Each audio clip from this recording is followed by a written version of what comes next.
Hello guys, मेरा नाम सरिता कुंडे है और मेरा इंस्टा आईडी है SMK क्रिएशन।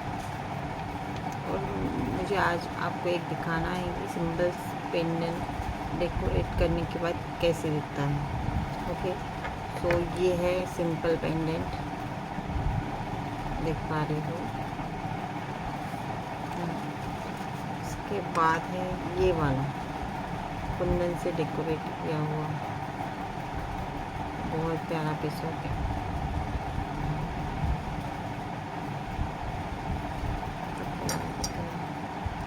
ये सिंपल और ये Kundan.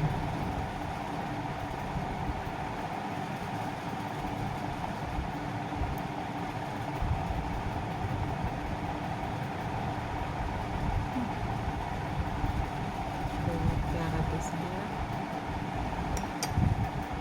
Thank you so much, keep watching.